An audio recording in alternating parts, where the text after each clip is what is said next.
ゲームじゃない感じに仕上げたいっていうような、ゲームなんですけどゲームやってたっていう感じよりもなんか違うものが残ってほしいなっていうような感覚ですかね。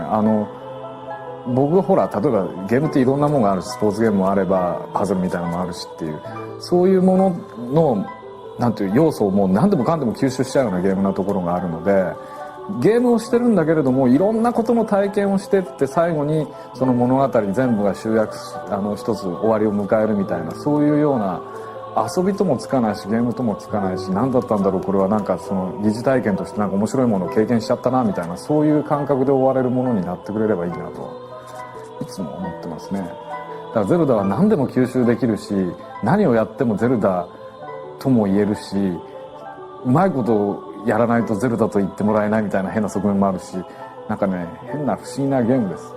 はい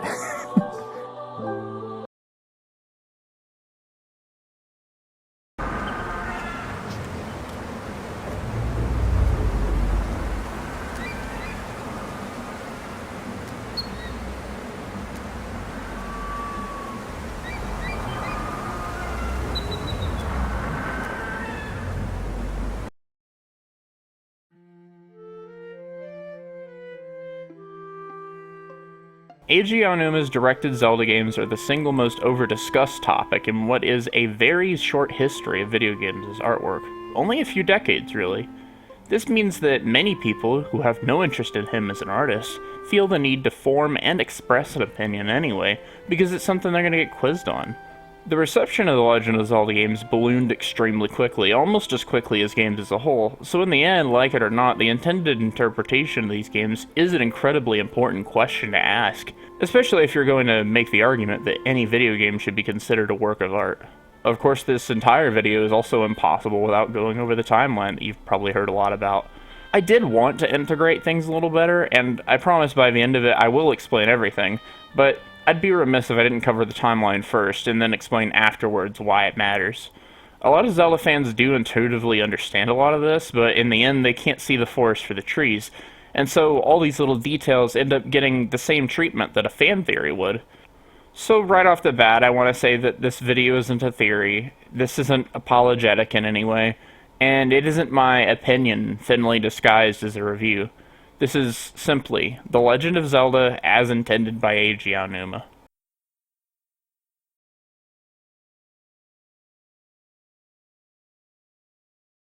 We have a sequel to the original, a prequel to the original, a sequel to the prequel, a prequel to the prequel, and a sequel to the young Link of the prequel's prequel. What the fuck? Back in the days of Ocarina and Majora, Nintendo clearly didn't care about crafting an overarching timeline for the Zelda series. We have a lot of ground to cover quickly, so I figured the best way to do this is to make an example out of somebody, especially since they're so quick to judge us. For this purpose, I'll be using the painfully insipid YouTube critic Matthew Matosis.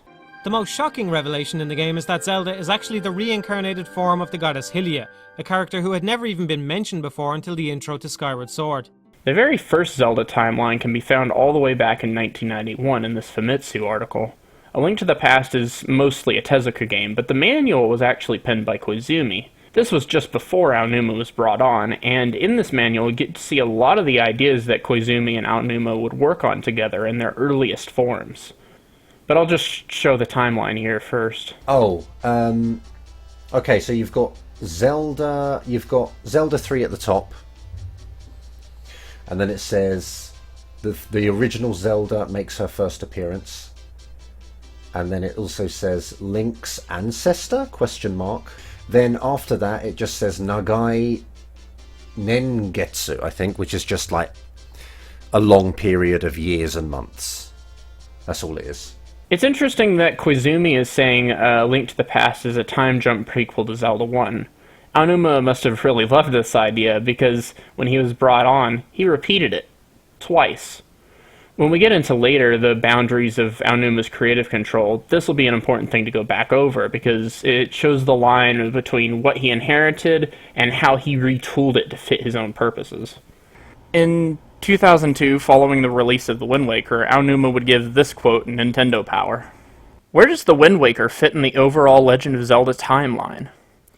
In terms of the storyline, we decided that this game takes place 100 years after the events in Ocarina of Time.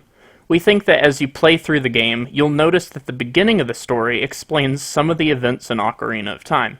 You'll also find hints of things from the Ocarina of Time that exist in the Wind Waker. There's also a more complicated explanation. If you think back to the end of Ocarina of Time, there were two endings in that game in different time periods. First, Link defeated Ganon as an adult, and then he actually went back to being a child. You could say that the Wind Waker takes place 100 years after the ending in which Link was an adult. He says a similar thing in an interview he gave to Nindri in 2006 to coincide with the release of Twilight Princess. Wind Tact is parallel. Isn't it back to the childhood when Link flies to the world 7 years later at Ocarina and defeats Ganon? Twilight Princess is a world 107 years after a peaceful childhood. In the last scene of Ocarina of Time, Link and Princess Zelda come back as children and have a conversation. It is this story that the story's result is a little dragging, that the relationship between the three with Ganon goes in different directions. In the middle of the work, there's a scene where Ganon is executed. If you leave him alone, he will be executed because he is a sacker to do ridiculous things later. So that scene is a few years after Ocarina. So the executed Ganon was sent to a world and this time trying to get that power. The more likely answer is this is simply a shoehorned reference to Ocarina of Time, one of many that are in the Wind Waker for seemingly no reason at all. So no, the timeline was not just made up for Hyrule Historia in 2011. It's something that Aonuma had discussed for 2 decades at this point, and there's all sorts of message boards of fans also talking about the timeline for those exact reasons. Wind Waker's backstory told how after adult Link had defeated Ganon, Ganon returned. But Link, he's now non-existent because he was sent back 7 years where he lives his childhood as young Link and Majora's Mask picks up. So he basically disappeared from the present time. And every single bit of that is explained in the games themselves in dialogue. You don't need an art book recapping this information to get this. It's explicitly told to you if you actually read the in-game text. Again, this is not a fan theory. It's just what's in the game. It starts out on the appropriately named Outset Island with a...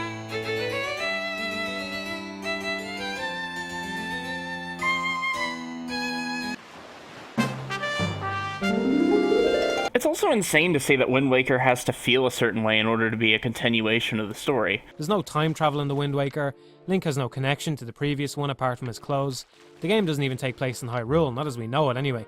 Overall, the references to the Hero of Time and all that stuff feel pretty forced, and the Koroks and the Rito are the 2 worst examples. Both games take place a century after Ocarina, and Ocarina is constantly referred back to as ancient. The ancient hero, the ancient evil, etc. In fact, Wind Waker is doing that on purpose, because Ganon is clinging to the past while everyone else in the world has moved on, so, he's out of touch with reality. It's kind of the whole point of the story. So, of course, Matthew kind of struggles with that. And etc., etc. The video's still unfinished, sorry.